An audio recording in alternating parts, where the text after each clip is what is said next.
منصور علی شاہ بھی ایک قابل، ایماندار اور متوازن جج کے طور پر مشہور رہے۔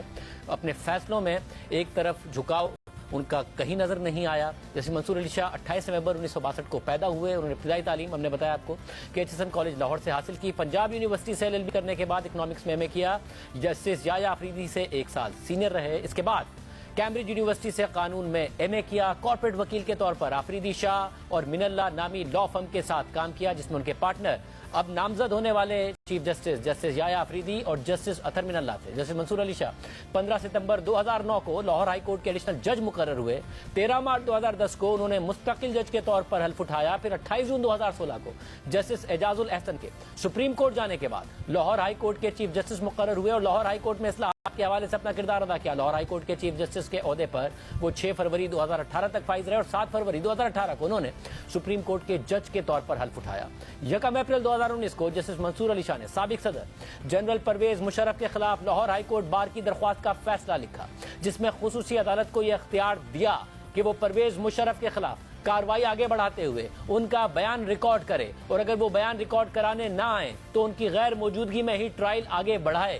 اسی سال 28 نومبر کو سابق army chief general Qamar Javed Bajwa کی توسیع کے حوالے سے تنازعہ سپریم کورٹ میں آیا تو چیف جسٹس آصف سعید کھوسہ اور جسٹس مظہر عالم میاں خیل سے جونیئر ہونے کے باوجود فیصلہ جسٹس منصور علی شاہ نے ہی لکھا، جس میں پارلیمنٹ کو اس حوالے سے مناسب قانون سازی کرنے کا کہا گیا تھا۔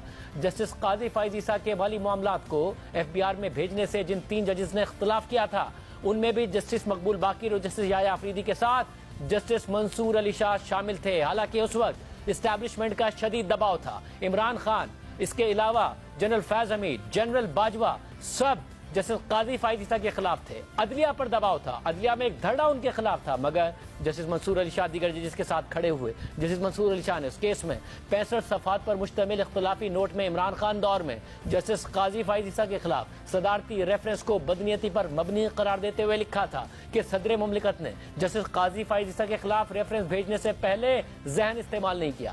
بعد میں جسٹس قاضی فائز عیسیٰ کے خلاف صدارتی ریفرنس ختم کرنے کا جو اکثریتی فیصلہ جسٹس مقبول باقر نے لکھا تھا اس میں جسٹس منصور علی شاہ نے بھی اس سے اتفاق کیا تھا۔